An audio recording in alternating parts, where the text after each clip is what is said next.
For 300 years, the Targaryen dynasty ruled Westeros. Wars were still fought, homes still burned, and men still died. But compared to the chaos of what came before, the realm was stable.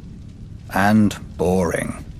The Targaryens lied, thieved, and killed as much as other lords. They just had dragons to answer all complaints. Until they didn't. When the last dragon died, it was only a matter of time before the Targaryens followed. By only, you mean another century? Which they wasted trying to replace their lost advantage. Incinerating their own palaces to hatch dragon eggs, drinking wildfire to become dragons, and let's not forget the Mad King's favorite, burning men alive so he could pretend to be a dragon. We urged Aerys to pardon Brandon Stark. The boy had threatened Prince Rhaegar, but Rhaegar had stolen the boy's sister. And the boy was the eldest son of our Warden of the North. Who's the greater fool, a Mad King or the man who reasons with him? Aerys saw knives in every shadow. When you told him to treat the Starks with caution, you made him afraid. And what he feared, he killed. I wouldn't have thought you, of all people, would bother with recriminations for Brandon's death, Lord Baelish. Not after your, shall we call it, duel with him? Brandon was as arrogant as he was stupid. Like his father, Lord Stark, who answered Aerys' summon to the capital. They earned their fates. But the younger son, Ned, what was his crime, that Aerys ordered his death as well? Unlike men, families don't die when you lop off their head. At the very least, you should have pointed out that loyal and dutiful Ned was living with Jon Arryn, a proud and over-righteous lord with an impregnable castle and no sons of his own. Perhaps you could have spared Aerys the embarrassment of revolt. If only we'd had the foresight to consult you, Lord Baelish, but I suppose first we'd have had to know who you were. Nobody knew Robert Baratheon either, yet he claimed the right to sit on the Iron Throne. He had Targaryen blood, through his mother. A pretty dress for an ugly truth. It was war, and he could swing a hammer harder than the other options. When did you know you'd lost, Lord Varys? When Robert Baratheon killed Prince Rhaegar on the Trident. Wrong. You lost the war when you let Ned Stark slip back into the north. Neither the bloody gate to the Vale or Moat Cailin in the north have ever fallen. They could have held out for years, even if you'd killed Robert. But you let him slip through your fingers as well. I told the court that Robert was hiding in the Stony Sept, but the hand of the king wasted too much time searching the city. Something about the glory of single combat. Then Ned Stark's army arrived to save the day. Too bad Lord Tywin wasn't the hand any longer. He would have simply razed the town and been done with it. Perhaps. And perhaps the rebels would have found even more of the countryside flocking to their banners. I'd almost forgotten. You weren't always so loyal to the Lannisters during the war, were you? I did my duty to the realm. When Lord Tywin showed up at King's Landing professing loyalty, I warned Aerys not to open the gates. Prince Rhaegar was dead, our army scattered. The lion does not stir unless he smells meat. I admire your powers of persuasion, Lord Varys. Few could traffic in so many secrets to so little avail. Grand Maester Pycelle told Aerys what he wanted to hear, that his old friend Tywin was there to save him. Then Aerys' old friend sacked the city, and his son stabbed Aerys in the back. A regrettable, though necessary action. As were the pardons the new King Robert bestowed on the royalists. Mace Tyrell, Barristan Selmy, you. King Robert wisely chose order over vengeance. Jon Arryn wisely chose for Robert, but Jon Arryn died. Then Robert, then Ned. So ended their glorious revolution. And Westeros has been burning ever since. Let it. How Targaryen of you. One of the mad ones. Fire turns even the proudest oaks to ash, leaving newer roots space to climb.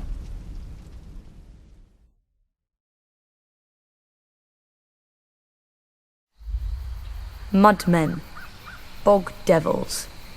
Those are just the most pleasant names our fellow northerners have for us, the Crannogmen who live in the swamps of the Neck. Because we do not live in castles like them. Because we do not farm like them. Because we are not tall or rich like them. But through our veins flows the same blood of the first men. And, at times, maybe something more. We still live much as they did, on floating islands in houses of thatch and woven reeds. We fish, hunt, and tell our children of our heroes. The knight of the laughing tree who fought in the year of the false spring. The last Marsh king who challenged the Starks and lost his crown and his daughter. And other stories, older still, since lost to the world. The Neck was not always a swamp. In the Dawn Age, it was as dry and fertile as the rest of the north. But during the war with the First Men, the children of the forest brought down the hammer of waters on the Neck, trying to break Westeros in two. When the waters finally receded, they left the bogs and swamps we know today. Many of the First Men decided to fight on, but my ancestors wisely chose to heed the children's power and advance no farther. They beat their swords into frog spears and fish hooks, and settled a land forever devastated by the folly of war. Unlike the rest of Westeros, we keep no garrisons and raise no soldiers for petty spats with our neighbors. Our land protects its own. An outsider will find in the Neck an endless morass of suckholes, quicksands, and green grass that looks solid to the unwary eye, but turns to water the instant you tread on it. If you're lucky enough to be armored, you'll only drown inside your own steel. If you're not, you get to meet what swims in that water. Serpents and monstrous lizard lions with teeth like daggers and never enough to eat. Don't worry. Only your horse will live long enough to feel their poisons burning through it. If you somehow survive all this, you may find that a well-placed dart can be as deadly as any blade. Not that you'll see us blowing it your way. Since the fall of the last Marsh king, House Reed has ruled the Neck beneath the banner of a black lizard lion on a grey-green field. We are not wealthy, powerful, or known even to our own countrymen. Our home, Greywater Watch, is no castle you've ever seen. And seeing it once does not mean you'll ever find it again. For Greywater Watch moves. Many would-be conquerors have died trying to find us. With war all around and our Stark Lord besieged on all sides, many more will doubtless soon try. They will look at us on a map and see a stranglehold for the north. And they will forget that the sea itself once entered the Neck, and not all of it returned.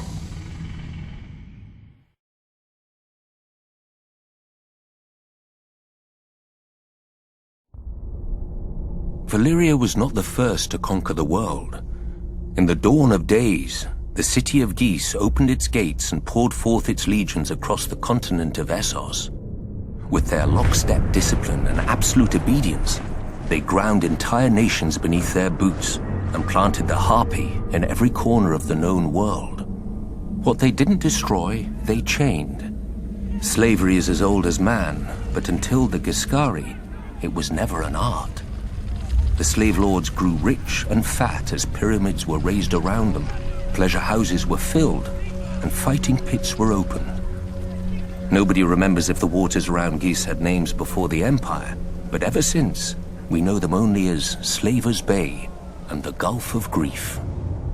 Of Ghis, however, nothing remains but ruins, where end all great civilizations.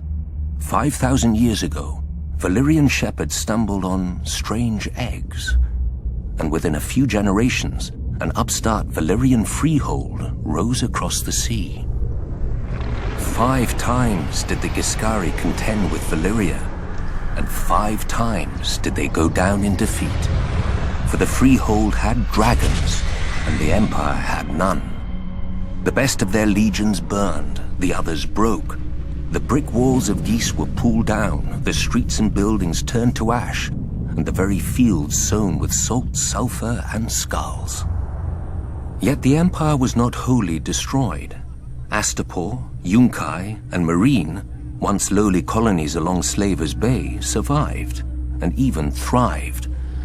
Valyria had watched the Giscari grow rich and powerful off the backs of conquered peoples, and now the self-styled Freehold wanted its turn. While the Dragon Lords brought the world to heel, the slave markets of their former enemy never lacked for flesh. Lamenting the lost empire, the descendants of old Ghis grew rich and fat. The doom fell on Valyria, and the Dothraki rose to pillage most of the continent at will. But gold-laden Astapor, Yunkai, and Meereen continue as they have for thousands of years, untouched. For even the Horse Lords understand what the Giscari taught Valyria so long ago. What good are slaves without slavers?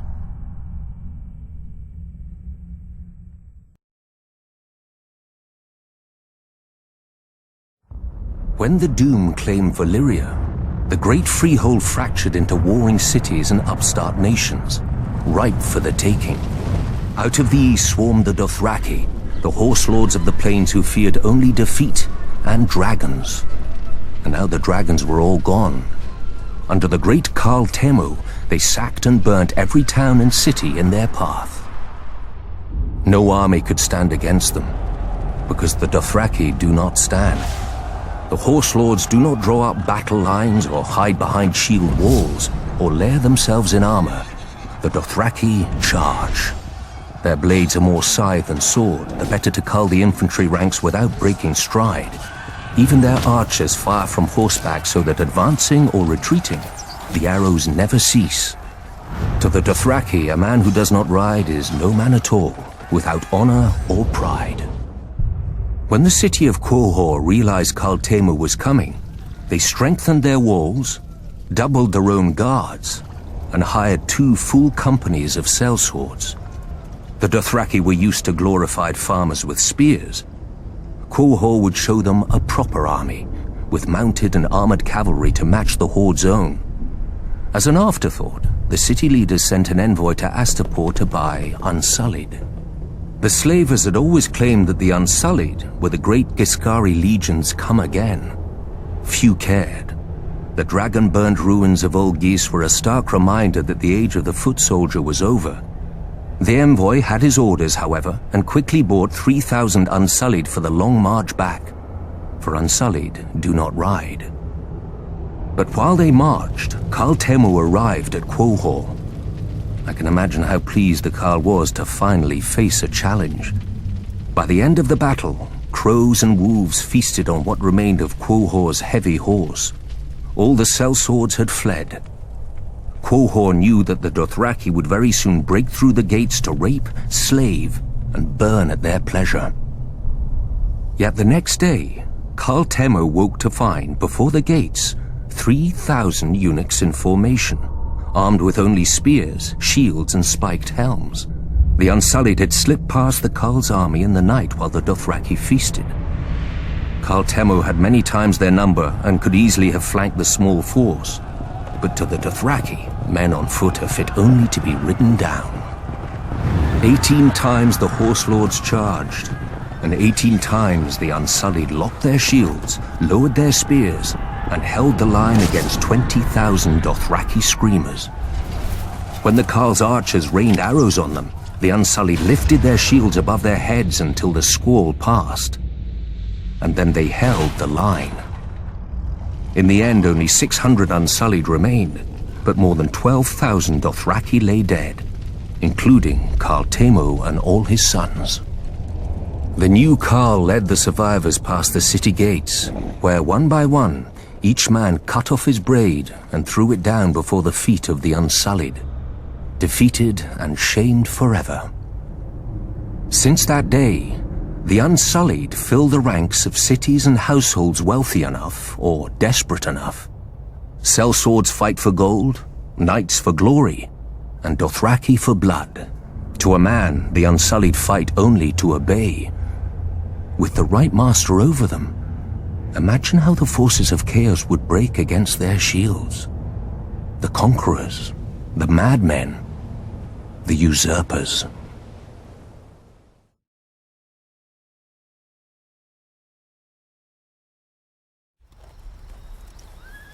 Growing up, my sister Sansa loved stories with princesses and knights, but I always wanted to be scared. When my turn came, I would ask old Nan to tell us of magic and monsters. Long ago, when the world was new, the children of the forest sang the song of the earth, and the earth listened. Magic was strong in those days, and the children could commune with all the beasts of the forest, streams and air. The greatest of them could even leave their bodies to hunt, swim and fly in the skins of animals. They were the first wargs. Then, the first men came with fire and sword. They burned the weirwoods and cut down the children. Calling on dark magic, the children raised the sea and shattered the land bridge that the first men had crossed into dawn. When that failed, the children brought down the hammer of waters upon the neck, flooding and transforming it into the bog it is today. After peace came, the two races shared the land and the children's gods for thousands of years. Now comes the good part. Nobody knows how or why, but the magic of the children began to emerge in men. Maybe one child in 1,000 would be born a warg. Fewer still would be born with the sight. Old Nan would not speak of it, and Maester Luwin never believed in it. But with it, the children could know of events far away and even those still to come. Some say the sight was the children's most powerful and terrible secret, and helped turn the tide during the long night. Magic has since fled our world. Among the small folk, any child suspected of being a warg will be left out to die. Beyond the wall, though, a careless hunter might still find his prey has claws and teeth, and a man's mind to guide them, for the wildlings have a different idea of monsters. But even wildlings keep their distance from a warg, because, and here old Nan would lean in close and whisper, how can you tell if the man is wearing the beast, or the beast is wearing the man? Now, old Nan has no more tales, and Maester Luwin will never scoff again. That's fine. I don't like scary stories anymore, because I'm in one.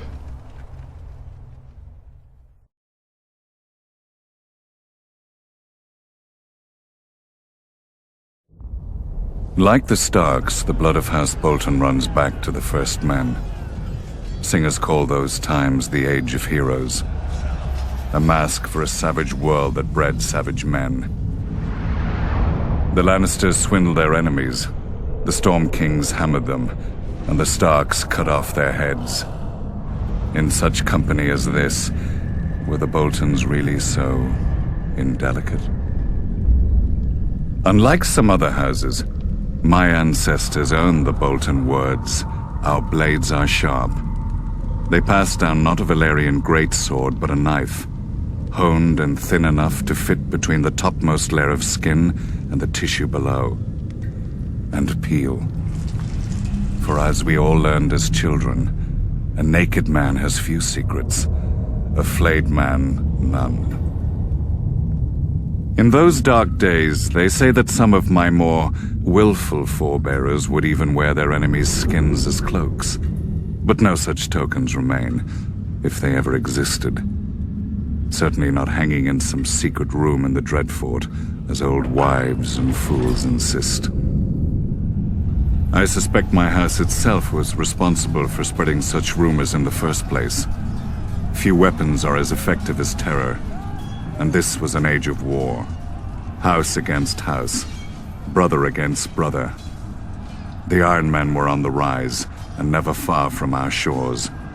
We must have seemed ripe for the taking, too busy fighting each other to deal with the raiders as they deserved.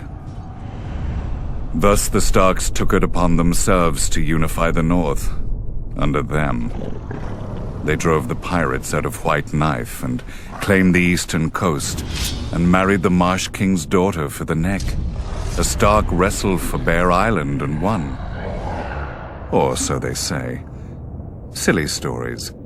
Blood and Steel won the North, and the Starks had the most of both. After years of war, my ancestors gave up their barbaric practices and bent the knee to their new kings. Thus House Bolton became what we are today, loyal bannermen and staunch ally to the Starks, and the second greatest house in the north.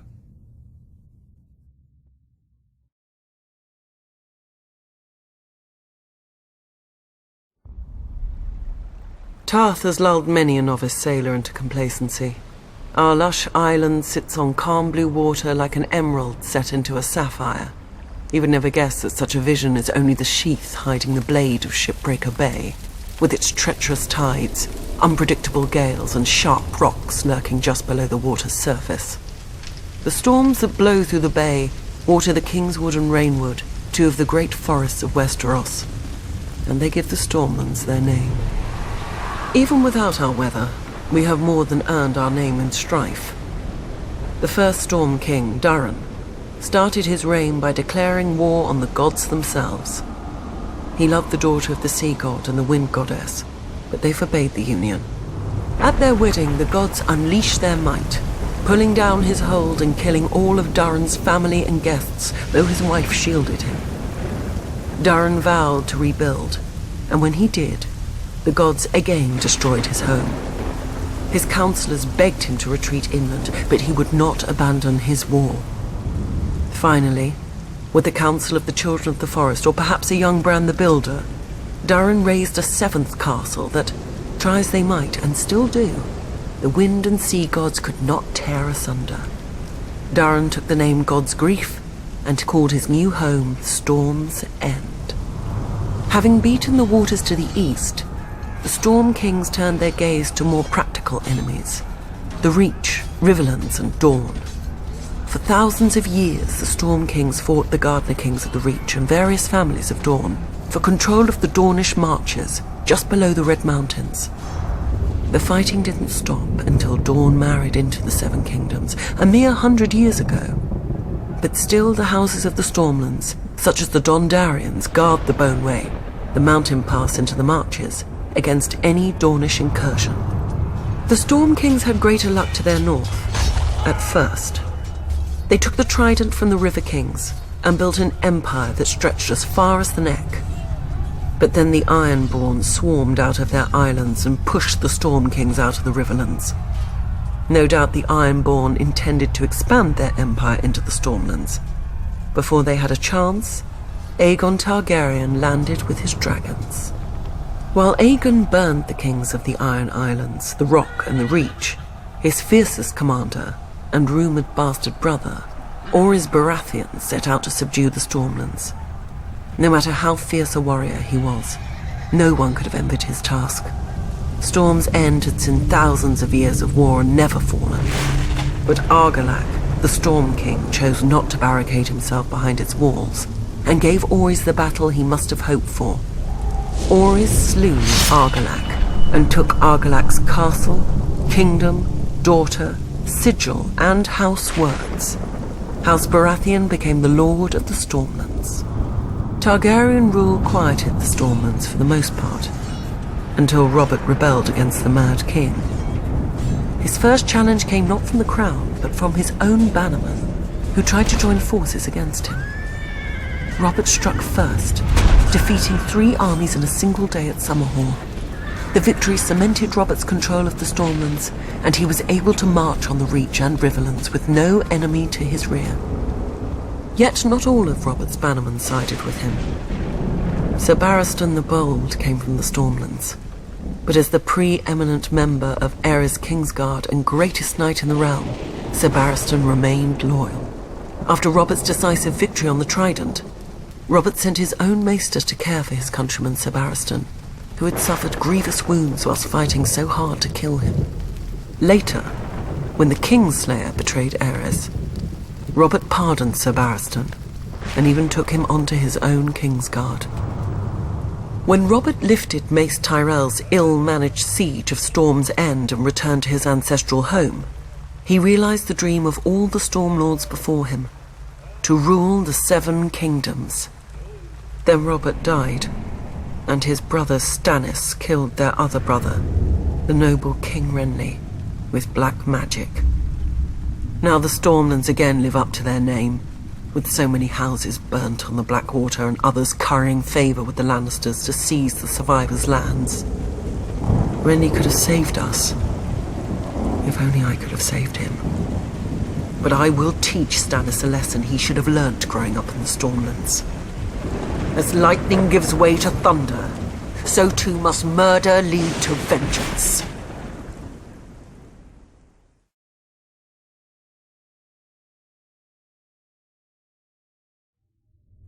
Impregnable. That's how the Vale sees itself. Shielded from Westeros by its mountains. They call the entrance to their land the Bloody Gate because, during the Age of Heroes, a dozen armies supposedly smashed themselves against it. Even if they'd gotten through, the roads of the Vale are narrow, steep, and treacherous. Half their men would have slipped to their deaths, or frozen in the mountain snow. Or so the common wisdom goes. Except the Vale has been conquered. Those vaunted mountains didn't stop the Andals who came by the Eastern Sea. The people of the Vale say that Sir Artus Arryn, the Andal general, flew on the back of a giant falcon and slew the Griffin King on top of the tallest mountain. During Aegon's conquest, one of his sisters did the same, flying her dragon over the Bloody Gate and up to the Eyrie, the Arryn stronghold. And the Arryn boy king yielded the Vale in return for a ride on the beast. Do you sense the theme here? The rationalizing of defeats with mythical beasts and the whims of children, instead of acknowledging the root cause, the arrogance of isolation. The men of the Vale are so proud of their mountains, they can't abide any flaw in them. As with the mountains, so too with their blood. The first Andals landed in the Vale as its most powerful lords, the Arryns, the Waynwoods, the Corbrays, like to brag. Through their veins runs the blood of the oldest Andal nobility in Westeros, but through their brains runs an even older folly. That blood matters. If it did, those pure-born lords should have been able to exterminate the hill tribes centuries ago. But those primitive raiders, whose tribes more resemble kennels than families, continue to plague the Vale, even kidnapping an Arryn once. Until Tyrion Lannister, an outsider, no Vale lord ever thought to turn the tribes to the Vale's advantage. That a desperate, warlike people could be useful, not to mention inexpensive. But perhaps the Vale lords consider such thoughts beneath them. After all, the Vale's isolation does breed an abundance of honor and pious bleating, which governs their decisions instead of foresight. Like a blind man who can only guess where his horse is taking him. I doubt Jon Arryn had even prepared for civil war when he raised his banners instead of handing over his young wards, Ned Stark and Robert Baratheon, to the Mad King. Honor demanded, and Lord Arryn obeyed. He'd have done the same if the boys hadn't been the lords of two great houses, who could field mighty armies of their own. But perhaps I give him too little credit. After all, if the war went against them, only Lord Arryn had a nice, impregnable castle to retreat into, and he was wise enough to take poor Lysa Tully into his bed to win the Riverlands as allies. Jon Arryn won, then Jon Arryn died. Wisely, the Vale stayed out of all the ensuing chaos. Its crops did not burn or wither in the fields from lack of men to tend them. Its strength was not drained by forced marches to futile skirmishes. In the Vale, life proceeds as it always has. Calm, proud, a world of high honor undisturbed by armies and men of low birth but high ambition. Impregnable.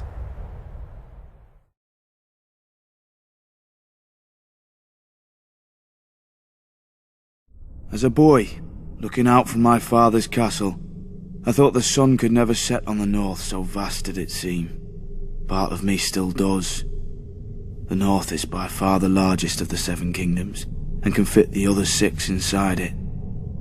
Not that the others care. Cold and damp. That's how the southerners see the north. But without the cold, a man can't appreciate the fire in his hearth. Without the rain, a man can't appreciate the roof over his head. Let the south have its sun, flowers and affectations. We Northerners have home. Mine was once Winterfell, the ancient seat of my father's family, House Stark, who have ruled the North since the first men and were once the kings of winter. Growing up, Lady Catelyn made sure I knew I wasn't a Stark, no matter how much blood I shared with her true-born children. But where their name rules over the North, mine is the North. Snow. Our land stretches from the wall down to the neck, a narrow land that divides us from the rest of Westeros. Legend has it that the children of the forest flooded it in their war against the first men.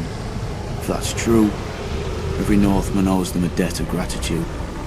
The swamps of the neck are as good as the wall for keeping out unwelcome armies. And if the swamps don't deter you, the Crannog men should. Small, shy people who rarely leave those swamps, and who follow House Reed, the gatekeepers of the North, and among the most important and loyal bannermen of House Stark. Also a bit strange. I heard their oath of fealty once as a child. It's like no other lords, ancient and dark. They swear by earth and water, by bronze and iron, and by ice and fire. Where House Reed holds the gate to the north, House Manderley holds the port, White Harbour, the closest thing to a southern city we have, governed by the closest thing to a southern family we have. Generations ago, the Manderleys were driven from the Reach, but the Starks gave them their land in return for fealty. Now White Harbour is the richest city of the north, and the Manderleys the richest family. Not in gold and silver like their southern counterparts, but in fish, grain, and trade. As for the other great northern houses, the Starks brought them into the fold during the Age of Heroes. A Stark wrestled an Ironborn for Bear Island and gave it to the Mormonts. A Stark granted a keep and land to a younger son, Carlon, in return for putting down a rebellion. His family then grew up into the Karstarks. Starks fought the wildlings and their kings beyond the wall beside the Umbers of Last Hearth, thus earning their fealty. Boltons. Back then they were the bane of the North. A few were even rumoured to wear their enemies' flayed skins as cloaks. But after centuries of war, they too bent the knee. And so House Stark became the kings in the North, but never forgot that they weren't the North. When Aegon and his dragons landed on Westeros, the kings of the Rock and the Reach sent all their men to die to defend their crowns. Torrhen Stark knelt, to spare his people the same fate. He placed duty above pride, just as my brothers in the Night's Watch had done for thousands of years at the Wall. Many think of it as the end of the world, but it's not. I've seen how the land stretches much farther than any man knows, into the land of always winter where the White Walkers came from during the long night. After the first men and the children of the forest beat them back, Bran the Builder raised the wall and set up the Night's Watch to guard the realms of men. He gave us our oath, our castles and the gift, the lands behind the wall whose farmers and crops sustain us. Southerners may now mock my black brothers as thieves, rapers and worse, and not without cause.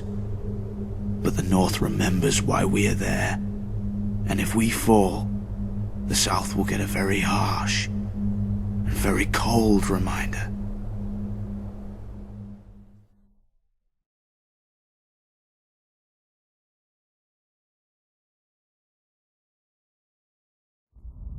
Men have fought over the Riverlands since the Dawn Age, though that's to be expected of things that rest below the neck.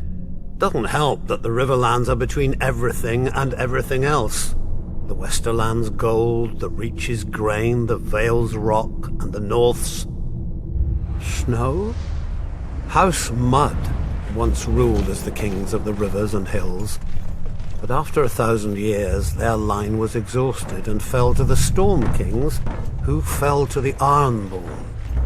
I suppose after years of drowning at sea, our rivers look pretty attractive to that race of pirates and rapers. Never mind that their monstrous castle, Harrenhal, was too large to staff and garrison. It turned out the Ironborn wouldn't be there long enough to bother. Aegon Targaryen landed to our south, and, as had many before him, liked the look of the Riverlands. My ancestor Edmund Tully led the desertion of Riverlords to his cause, and was rewarded by getting to watch King Harren burn in his own tower. Unfortunately, that's not all Edmund got. House Tully was named the Lords Paramount of the Trident, which means we had to keep in line all those lords who hadn't governed themselves for thousands of years. We were now responsible for aiding the Lannisters at Seaguard against the pouting Ironborn whenever they got cheeky. For settling Harrenhal on families stupid enough to think its curse would skip them after devouring all previous families. For keeping the Blackwoods and Brackens from wiping each other out, and giving us 2 more castles to deal with. For keeping the Freys in their place and out of others' pockets. For marrying off our sons and daughters wisely enough so we didn't follow House Mud into, well, the mud. Yet under the Targaryens, the Riverlands knew a peace we hadn't had for centuries, if ever. But like all good things, sooner or later it all goes to shit. And our shit had a name. Aerys Targaryen. Westeros has had its share of mad kings, but usually they had the sense not to bully more than one powerful house at a time. Aerys soon blundered into a triple alliance. The North, Stormlands, and Vale rose against him. But of course, where do you think most of the blood was spilled? My brother Hoster guaranteed the answer to that with the marriage of my niece to Eddard Stark, the Warden of the North. At least Hoster didn't send her to Robert. So, the Riverlands joined the war against the Mad King, and it was on one of our rivers that Prince Rhaegar died, sealing the fate of his dynasty. Robert was a great soldier and a horrible king. Drinking and whoring are their own brand of madness when you sit on a throne that everybody wants. He died, and another war started. Again the armies marched. Again the Riverlands burned. If Westeros isn't careful, pretty soon our people will grow some sense and abandon this place for a safer realm, like the Dothraki Sea. I joke, of course. The Riverlands are our home, and God's help us, we love it.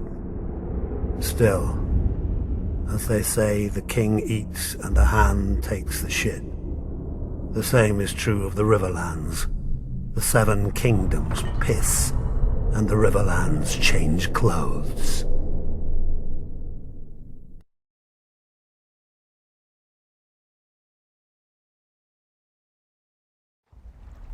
Other houses chose dragons, krakens, and lions for their sigils. We Tullys took the trout, that most terrifying of fish, especially when it leaps out of the water. I suppose you don't have many options when you live in the Riverlands. Could have been worse. We could have been minnows or wheat. After all, we make a lot of it. Though a land doesn't get as fertile as ours just by water. The old River Kings, Storm Kings, and the Kings of the Rock spilled blood here for thousands of years, squabbling like children over a new toy, until the Ironborn came and spanked them with their axes. Under Harren the Black, their kingdom stretched all the way to the God's Eye, where they built the largest castle Westeros had ever seen. Maesters teach that Harren was a fool, but he had some sense. If you're going to enslave and torture an entire people, you best have thick walls to hide behind. But the very day the last stone was laid in Harrenhal, Aegon Targaryen landed in Westeros. As soon as he saw Aegon's host on the horizon, my ancestor Edmund led the mass desertion of Riverlords to Aegon's side. I doubt Harren even noticed. The problem with huge castles is they blind you to what's outside, both by their size and the arrogance they inspire. Not that the Ironborn ever lacked for that. They take pride in their ignorance of every trapping of civilization, though any baker could have told them that fire turns stone walls into an oven. And so Harren the Black finally lived up to his name, and the River Lord swept the Ironborn back to the sea. In return for Edmund's service, House Tully was made Aegon's new Lord Paramount of the Trident, and all the other lords had to swear us fealty. But old habits die hard. The Riverlands are, and always have been, the middle child of Westeros, caught up in every fart from one lord at another. My ancestors knew that for the Tullys to survive, alliances must be made. Our trout has swum up so many rivers over the centuries and leapt onto so many plates that it's a wonder half the realm's sigils don't have fins by now. Thus, every Tully child is taught family, duty, honor. The Tully words, and pains in the Tully arse. When I returned from the War of the Ninepenny Kings, people called me Sir Brynden. But my older brother Hoster called me Engaged. A great match with a very rich house, to be sure, but I just fought and killed a great deal of men and had no desire to be told when and whom to marry. I broke ties with him, earning the name Blackfish along with my personal sigil, a much more intimidating black trout. I was too stubborn at the time to realize that while other houses fight with swords, House Tully fights with marriages. Then my niece Catelyn's betrothal to Brandon Stark drew us into the war against the Mad King, while my other niece Lysa's betrothal to Jon Arryn cemented the rebellion. If I'd have obeyed my older brother earlier, we'd have had the largest navy in Westeros with us then as well, and our victory would have been swift. Of course, I never mentioned this fact to my brother. He'd have taken it as an apology. My brother is dead now, and my nephew Edmure rules in Riverrun, God's help us. A trout that can't tell the worm from the hook. But he is a Tully, and he is unmarried, and there is a war. We all know how this story ends. Maybe she'll be beautiful. Maybe she'll be rich. As long as she brings swords and men to House Tully, she could look like the fish we hang all over Riverrun. He'll honor his duty to family and swallow it. One blackfish per family can be overlooked. Two, and we'd have to change all those pretty banners.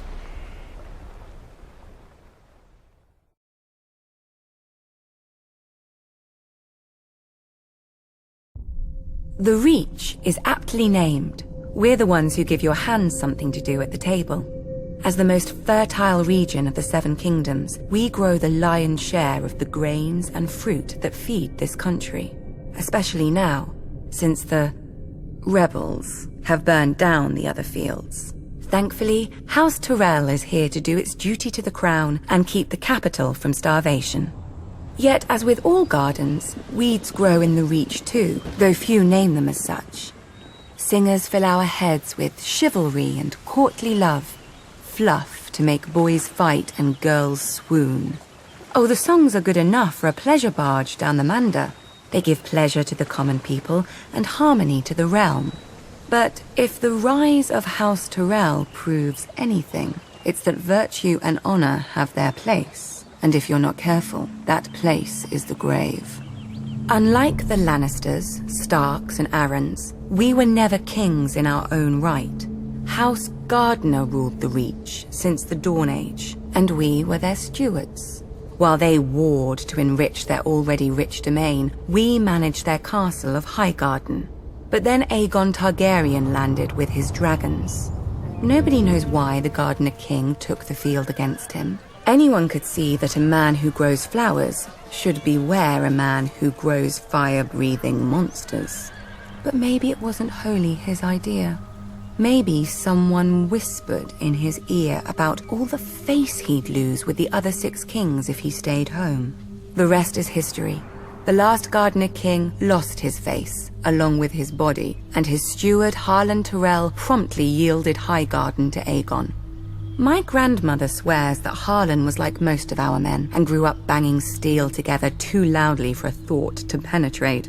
But luckily, his wife had better sense.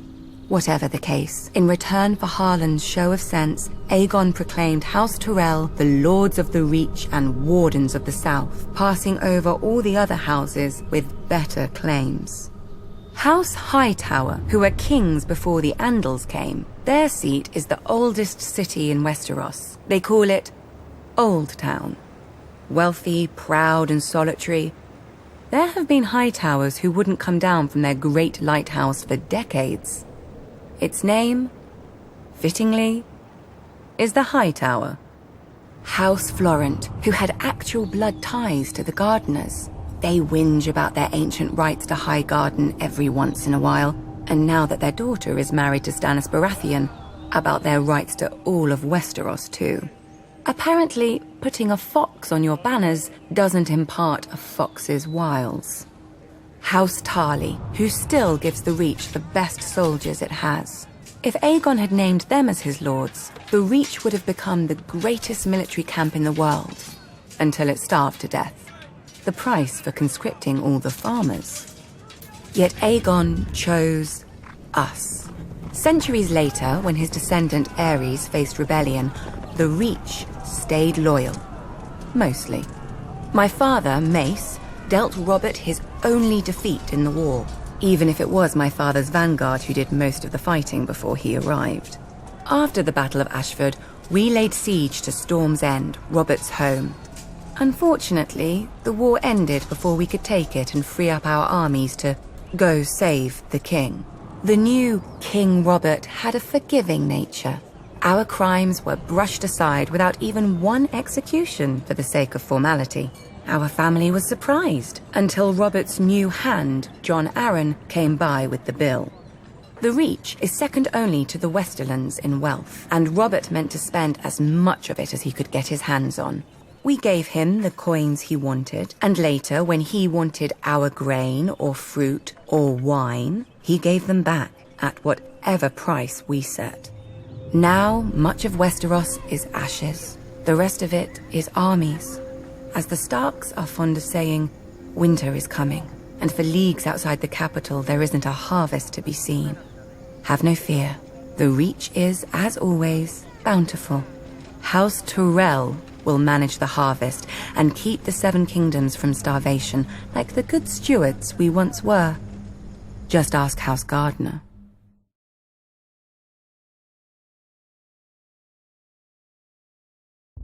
Some houses rise to power through strength, others through wealth. House Frey gained its title through cunning.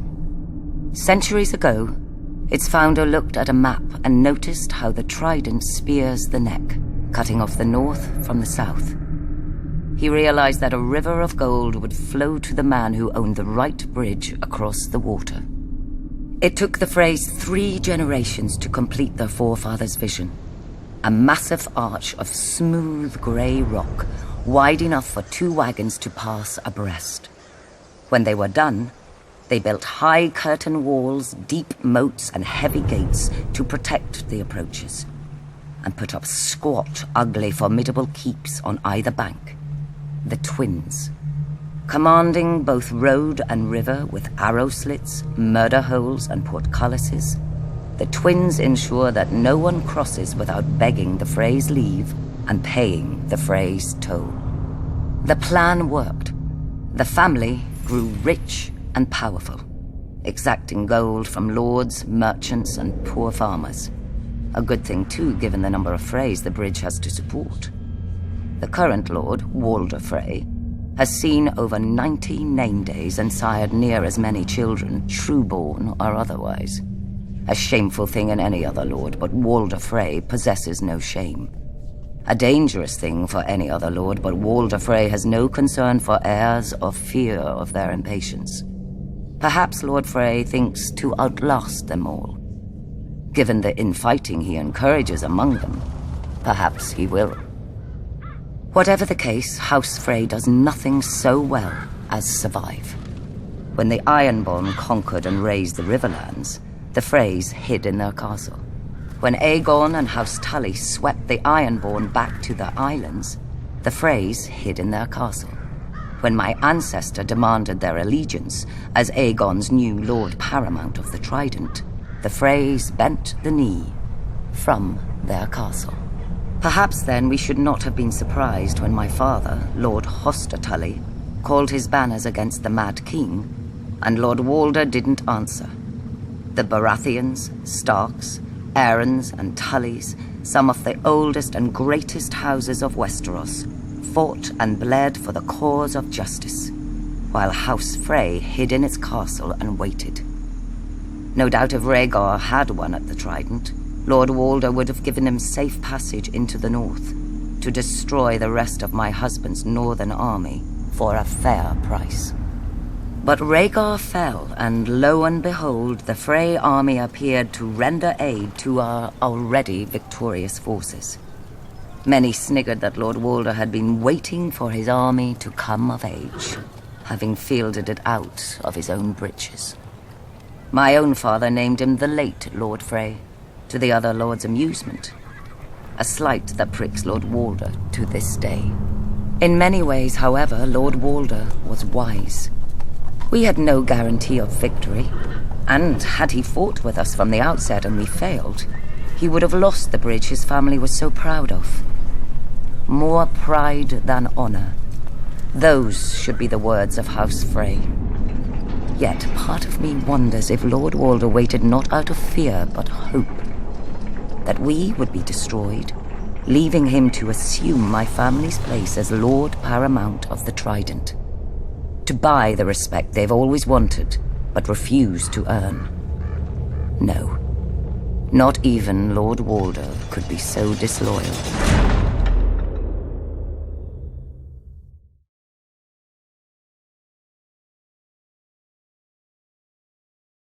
The Westerlands are all bounded by 3 natural defenses: mountain, sea, and forest. Necessary barriers when the land is as rich as ours. From our mines come the gold and silver that fuel the rest of Westeros. From Lannisport, our largest city, come the most skillful gold and silversmiths in the land. Yet geography alone is not strength. The Westerlands would have been sacked and pillaged for thousands of years if it hadn't been for the men who ruled it. My family, House Lannister. According to legend, we trace our descent to Lan the Clever, a trickster of the Dawn Age, who swindled the Casterlys out of Casterly Rock, their ancient castle. A childish story, but not without merit. 1, a mind can and should be a weapon in a man's arsenal. 2, Lan must have been clever enough not to rely solely on his wits. After all, where today is House Casterly. 3, by keeping the Casterly name on the castle, Lan reminded the world of the price of getting in his way. The Rains ignored all these lessons. Not content with being the second richest family, they sought to challenge the first, mine. My father had put up with their insults and disrespect. When I came of age, I led our army to teach them what they should have known. Some people say I was too harsh, that eradicating every member of their family was not necessary. But now, there are no bannermen as loyal to their lord as the Westerlands to us. If any lord bridles at our authority, I have only to send a singer with a harp, and he falls back into line. Because I will not have our lords squabble amongst themselves, like the lords of the Riverlands, or hide in their castles like the lords of the Vale, each of our bannermen contributes a unique skill that furthers the whole of the Westerlands. House Clegane, because every lord needs a beast from time to time. Sir Gregor strikes terror into the hearts of our enemies and our friends. So too does his disappointing brother Sandor, the traitor.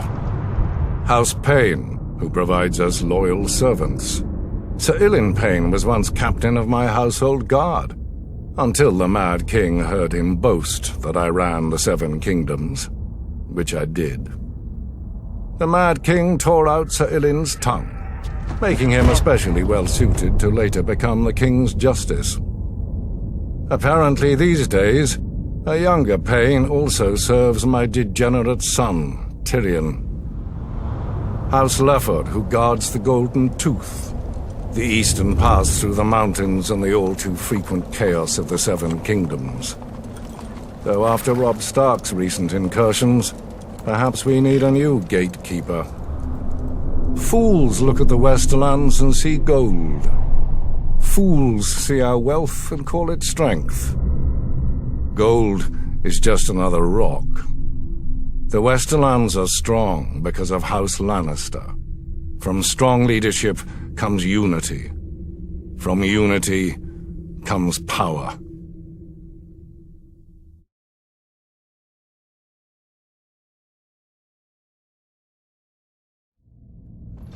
Mine. That's what the Red Keep is. The small folk say its color comes from the blood Aegon spilled to win his crown. Fools. Blood doesn't soak into stone, no matter how hard I try. Aegon built his castle of red rock to remind people of the fires he'd roasted his enemies in, so whenever King's Landing looked up, they'd see the price of defiance. He knew the first rule of kings. Only fear keeps men in line. Fear and punishment. A lesson he taught his son, Maegor. When the builders finally finished the Red Keep, Maegor executed them all to keep its secrets safe. Rumor has it, miles of hidden passageways run behind the walls and under the floors. One day I'll have to find them. Traitors and women work in shadows. A king has no need for secrecy. Now, people name Maegor the Cruel, but I doubt any dared in his day. His strength was all too rare in the degenerate Targaryen blood. The simpering Baelor the Blessed created the Maiden Vault to imprison his own sisters and save himself from carnal thoughts. Disgusting. Though, I admit a Prince Vault could be amusing when Tommen bores me. My favorite place in the Red Keep? There's so many. The Traitor's Walk, where I mount the heads of my enemies. It's a shame flesh rots so slowly. I've almost run out of spikes. The dungeons are also quite nice once you get past the first 2 levels. A stable for common criminals and private cells for useful highborns. How boring, I know. But then you come to the black cells. No windows, no torches, just darkness, and whatever you hear in there with you. Here we keep the greatest traitors, until the king is ready for them, and with these, I often like to take my time. But I've heard rumors of an even lower, hidden level, Maegor's favorite. Once a man was taken here, he never saw the sun again, nor heard a human voice, nor breathed a breath free of agonizing pain. Varys must know the way, but that overgrown girl pretends not to. Maybe he fears I'll make him a victim. Maybe I will. Then again, torture chambers are just so private. Better to punish your enemies where everyone can see and remember. Like that Targaryen who forced his nephew to watch as he fed the boy's traitor mother to a dragon. Oh, what I could do with a dragon. Even Aerys, fool as he was, knew to burn men alive with an audience, to spread the terror far and wide across his kingdoms. Of course, I know my favorite place now. When I sit on the Iron Throne, high in the Red Keep, all of Westeros scuttles below me, like insects, waiting for my heel to land.